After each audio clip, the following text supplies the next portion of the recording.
Hi everyone, we're back, this time talking about the rise of the Persian Empire, and then learning a little bit more about the earliest Greeks. So we'll begin by tracking who the earliest Persians were. Record keeping being very, very spotty for this time in human history, we have to sort of piece things together a little bit along.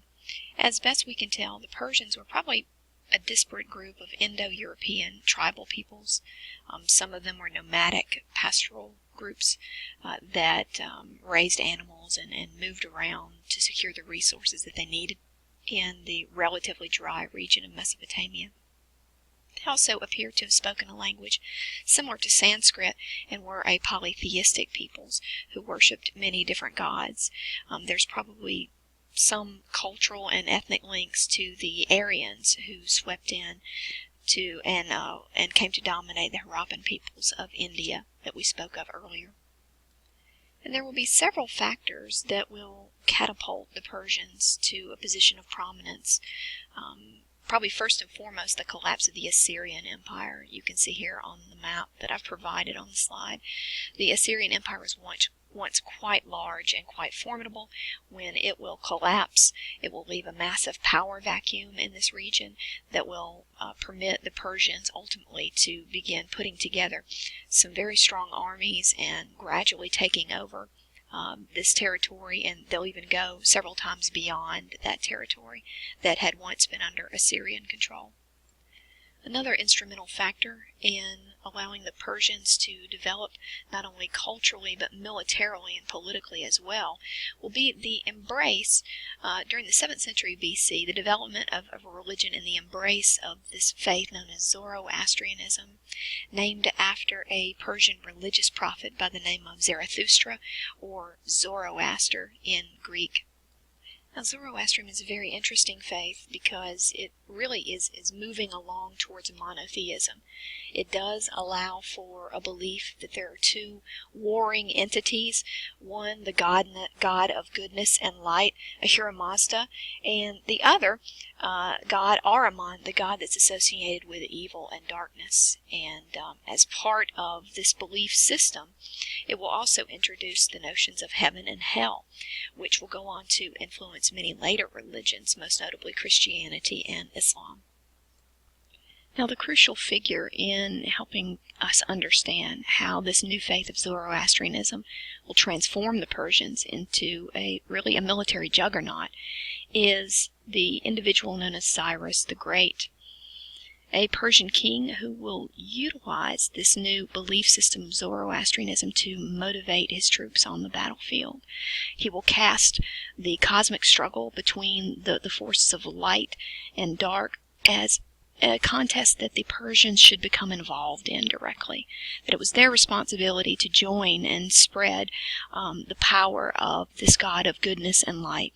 And so for soldiers on the battlefield, what Cyrus the Great will do is he'll say, go out there, lay your life down, not just for political control, not just so that we can take another city and loot it of its wealth, but go out there, lay your life on the line because you are in service of the god of goodness and light. So by using this religious motive, Cyrus took on a political and military charge to conquer the entire world. By 554 BC, he had assumed control over all of the Persian heartland, soon began taking over the city of Babylon. He will then move north to Lydia in Asia Minor. By 535 BC, Egypt had been dominated.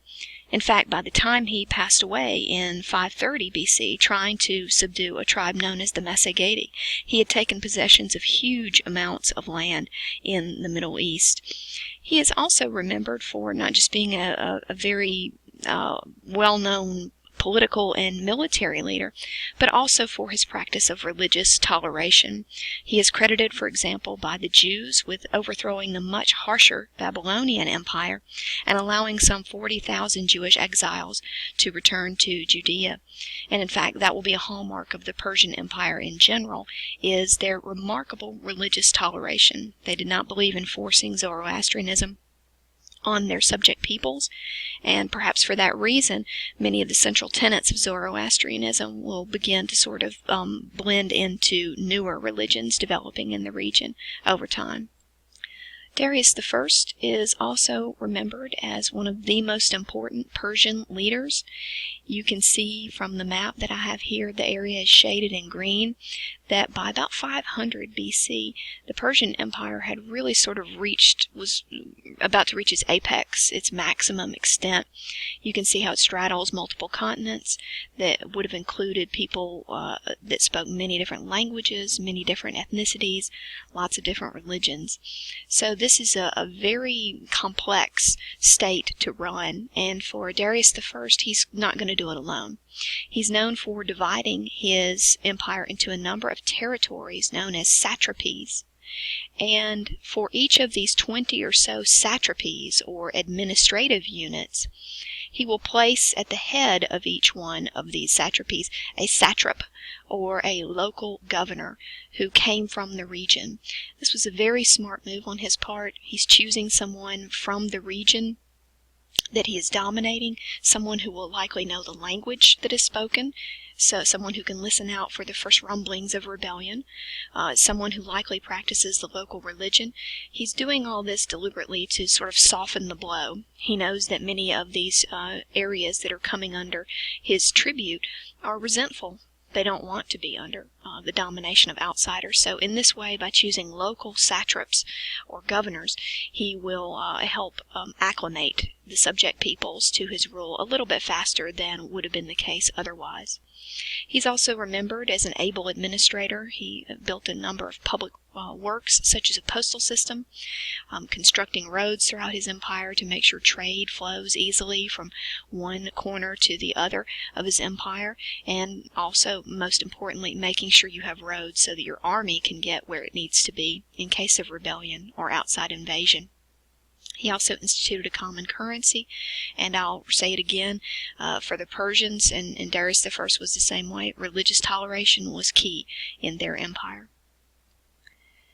And for Darius the First and his armies, they will continue to push eastward into the Indus River Valley area, and along the western edges of their empire, they're going to start to come into contact with the Greek city-states, and that will be their next major area of invasion. And we'll circle back to the Persians after we learn a little bit about their future foes, the Greeks. And we need to start any discussion of Greek civilization with the geography of the region. You can see from the map here thousands and thousands of miles of coastline. The interior is often rocky and rugged, very difficult to get from point A to point B. What this is going to mean is for the Greeks, they're going to develop very early on a fierce independence in their city-states. I've given you the term city-state before, and I'll reiterate it's important here. These are cities that function like independent states. They might be ethnically similar to one another. They will often speak the same language and have strong ties of trade, but just as they might be getting along one year, they might be fighting one another to the death the next year. So we'll see a number of Greek city-states popping up on the mainland here, and geography has a lot to do with that.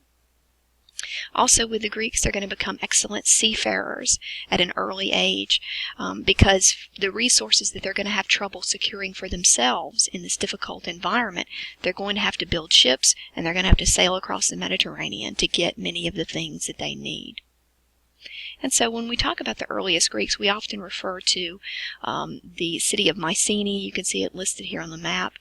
And they appear to have been among the very first strong city-states during this earliest phase of Greek history, a very warlike peoples, somewhat similar to the Minoans to the south of them on the island of Crete, and also some similarities with the Etruscans.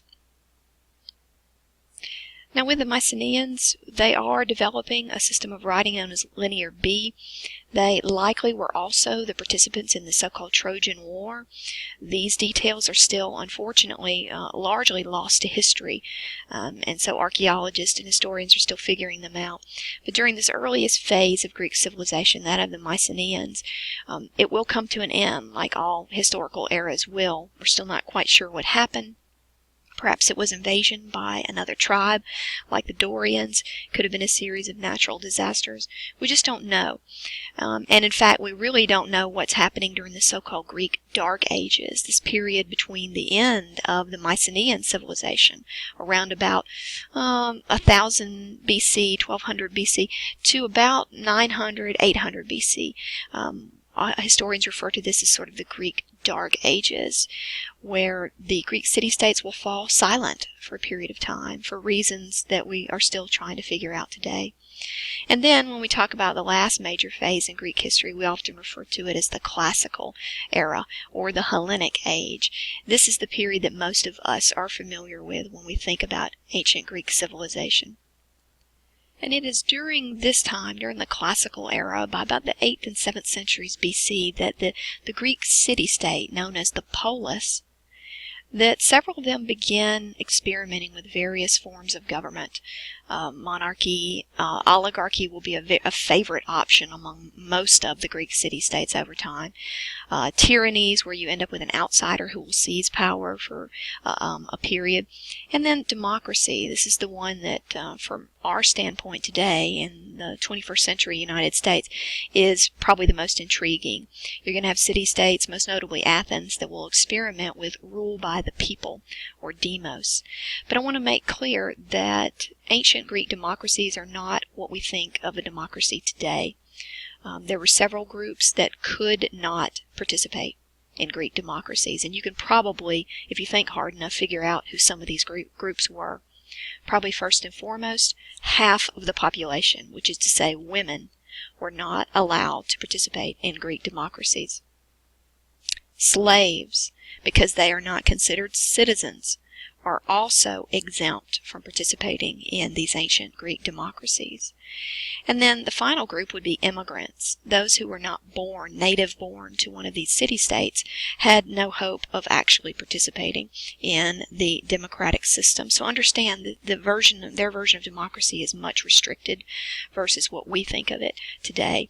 And in fact, to kind of attach some numbers to things, by about the 7th century BC, of the 300,000 to 400,000 residents of the city-state of Athens, only about 40,000 were allowed to serve in the ecclesia, which was the public assembly. So you're talking about maybe 10% were allowed to participate.